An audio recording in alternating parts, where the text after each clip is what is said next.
Mock test, फिर mock test, फिर mock test, बार बार mock test लगा रहे हो, इंप्रूवमेंट है जीरो, सुधार नहीं है बिल्कुल भी, 1% भी सुधार नहीं आ रहा है, इंप्रूवमेंट नहीं हो रहा है। तो वो सारी गलतियां क्या हैं जो आप कर रहे हो, और जो 3-4 साल पहले मैं भी करता था। भाई ऐसा नहीं है कि जो आप मिस्टेक्स कर रहे हो, जो आप गलतियां कर रहे हो, आप ही कर रहे हो, आप ही वीक हो, आप ही कमजोर, नहीं मेरे भाई, वो हमने भी किया, वो पॉपर्स भी करते हैं, सारे लोग गलतियां करते हैं, लेकिन उन गलतियों में वर्क करते हैं। उसी के संदर्भ में आज आपके सामने वीडियो लेकर आया हूँ, और ये 3 से 4 चीजें मैंने भाई पूरा एक दिन लगा दिया इस स्क्रिप्ट को लिखने में, सारी अपनी फीलिंग, सारा अपनी इंफॉर्मेशन, सारी मतलब जो भी मैंने अपने दौरान, अपनी एग्जाम प्रिपरेशन के दौरान गलतियां की थी, सारी इसमें छाप दी हैं, एक एक करके डिस्कस करूंगा मेरे भाई।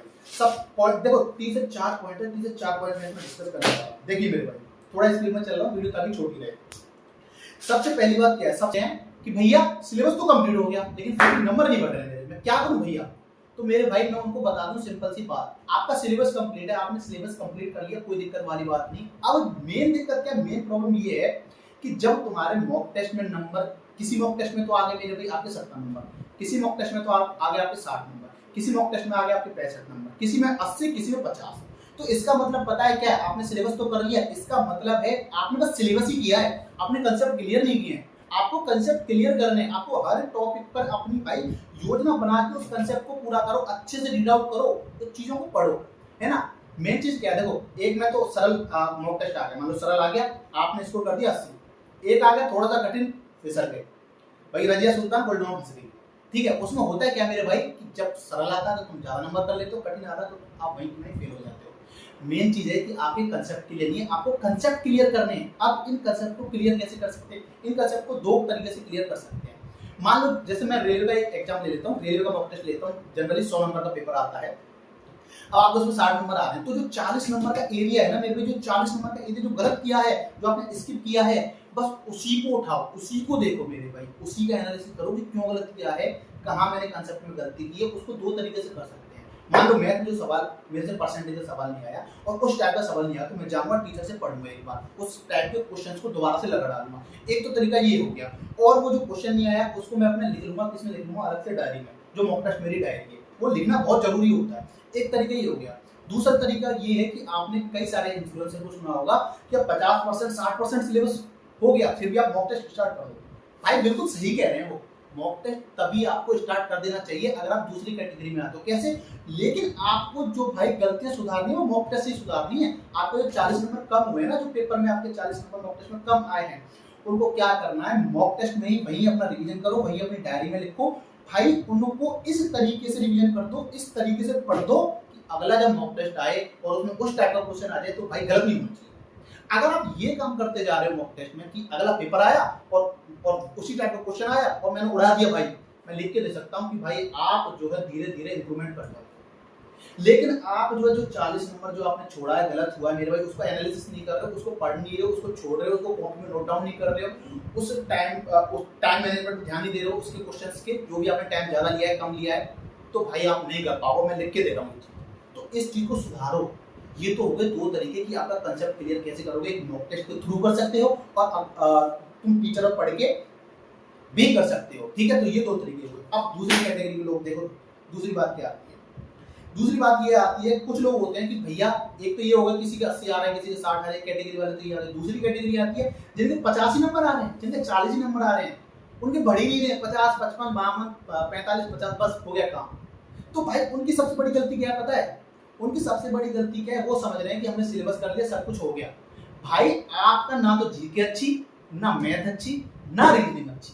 यकीन मानो अगर आपके 40-50 नंबर 100 में से आ रहे हैं ना मेरी रेलवे में, तो ना आपकी जीके अच्छी, ना आपकी मैथ अच्छी, ना आपकी रीजनिंग अच्छी। हो सकता है रीजनिंग में थोड़ा होगा, इसको ठीक ठाक कर रहे हैं, लेकिन वो भी पूरे में से पूरे नहीं कर रहे हैं।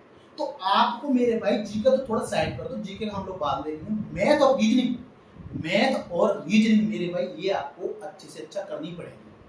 आप मैथ में अगर आप कमजोर हो, कमजोर कोई नहीं होता, कमजोर आप मानते हो, अगर आप कमजोर हो, वीक हो, तो ये भाई ये मत सोचो मैं वीक हूं, उस वीक टॉपिक को पढ़ो ना, रिवीजन करो ना। कर क्यों नहीं रहे हो? उस वीक टॉपिक का रिवीजन करो, पढ़ो।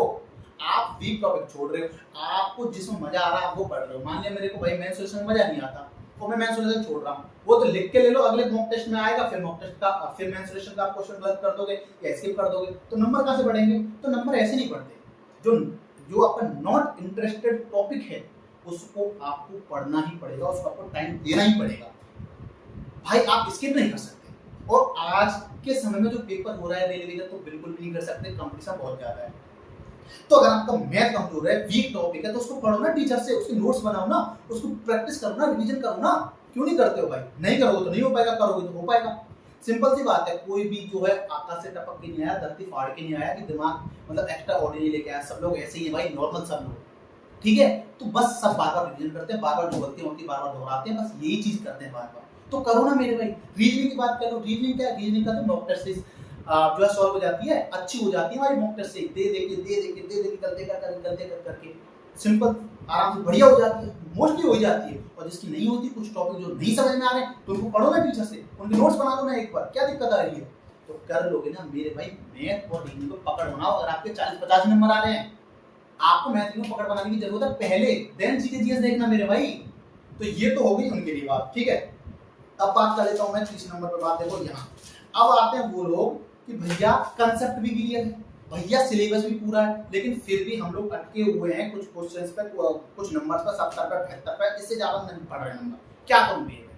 तो आपको ना एक बात बता दूं, मैं अगर आपको एक्स्ट्रा टाइम दे दूं ना, 5 मिनट और 10 मिनट दे दूं पेपर में, जैसे मान लो 1 घंटे का पेपर है, जैसे मान लो 1.5 घंटे का पेपर है, तो उसमें मैं आपको 10 मिनट और दे दूं, मैं लिख के दे रहा हूं वो 70 नंबर तुम्हारे 80 हो जाएंगे। लिख के दे रहा हूं वो 70 नंबर तुम्हारे 80 हो जाएंगे। पता है कहां गलती कर रहे हो आप? आपका गलती हो रही है स्पीड की वजह से।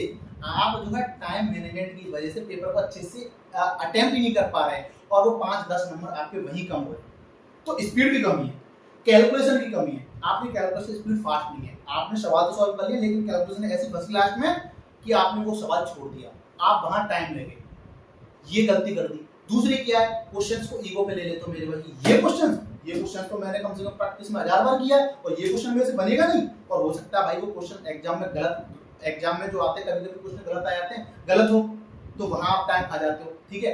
तो मैं आप यहाँ पे एग्जाम की बात नहीं कर रहा हूँ, यहाँ पे मॉक टेस्ट की बात कर रहा हूँ। मान लो ये क्वेश्चन मेरे से नहीं बन रहा है, ईगो मत लो भाई, छोड़ दो वो क्वेश्चन, नहीं करना हम लोगों को वो क्वेश्चन पहले अटेम्प्ट में नहीं करने होते जो टाइम ज्यादा लेते हैं। जो सिंपल है, टाइम कम ले रहा ना मेरे में, उसी को पढ़ो, उसी को सॉल्व करो, उसी को करना होता है पहले अटेम्प्ट में। आप पहले अटेम्प्ट में उसी को करने लग गए, 4 मिनट निकाल दिए, वो टाइम गया 4 मिनट, फिर और दिमाग खराब हुआ। टाइम देख रहे हो सवाल करो, टाइम देख रहे हो सवाल करो, टाइम देख रहे हो सवाल करो। भाई ऐसे पेपर अटेम्प्ट ही नहीं हो पाएगा, ऐसे तो आपका पेपर बेकार ही जाना है। आपको टाइम पे ध्यान नहीं देना है। आप जो है ये देखो कि मेरे हिसाब से क्वेश्चन है कि ये बन पाएगा कि नहीं बन पाएगा। अगर आपको लगता है बन जाएगा तो बना दो, और एक सवा मिनट में नहीं बन रहा है ना कोई क्वेश्चन, थोड़ा लेंथी है, कैलकुलेशन वाला है, 1-1.5 मिनट नहीं बन रहा तो तुरंत स्किप कर दो भाई।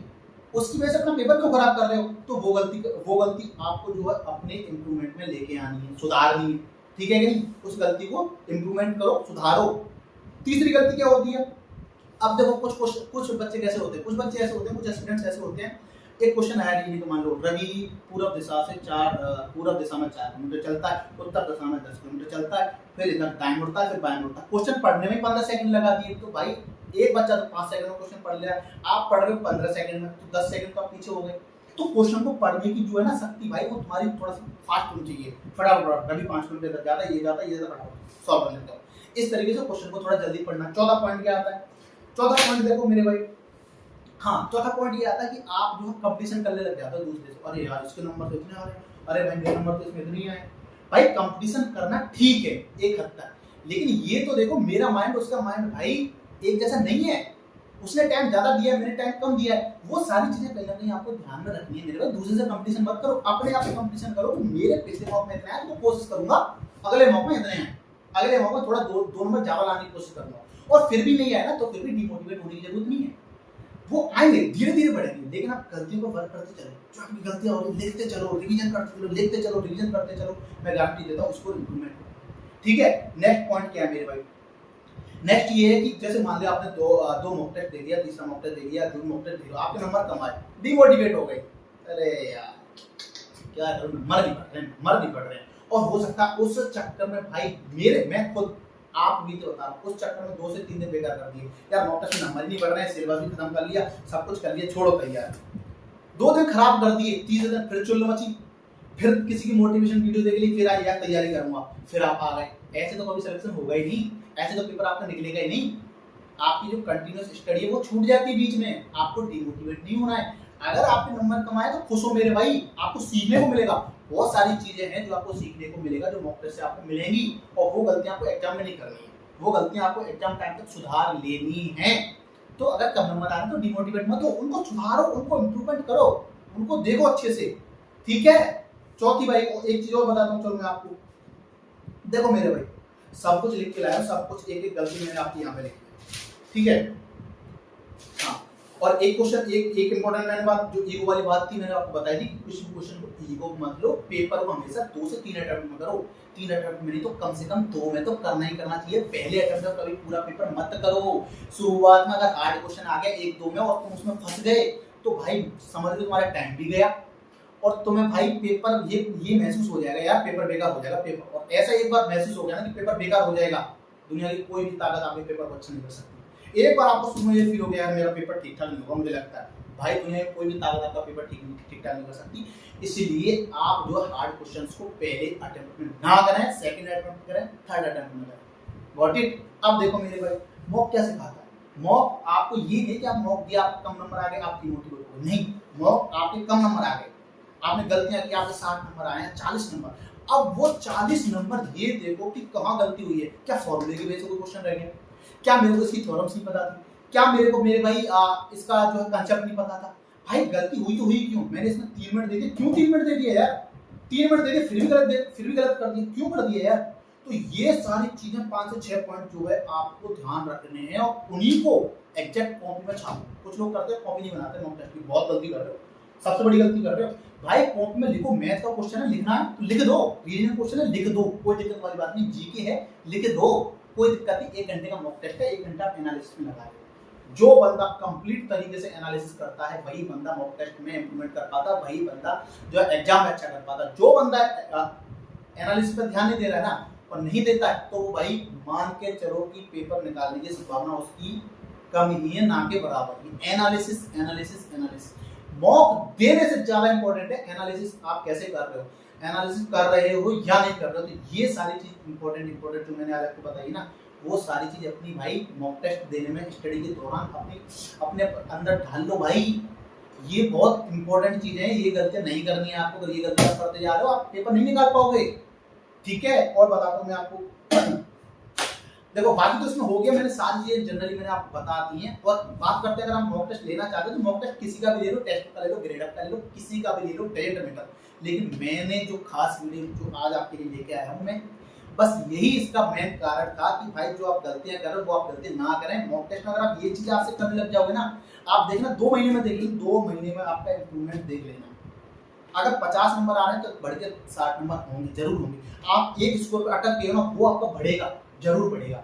तो भाई बस मैं इतना ही कहूँगा कंप्लीट तरीके से कि भाई पढ़ो, मन लगा के पढ़ो, टाइम वेस्ट मत करो। दिन ब दिन कंपटीशन बढ़ता ही जा रहा है, तो भाई पढ़ो, पेड़ पे पढ़ो, मॉक टेस्ट का एनालिसिस अच्छे तरीके से करो, एकदम बढ़िया तरीके से कॉपी बनाओ, सजा धजा के मस्त, ठीक है। तो आज की वीडियो मेरे भाई बस इतना ही।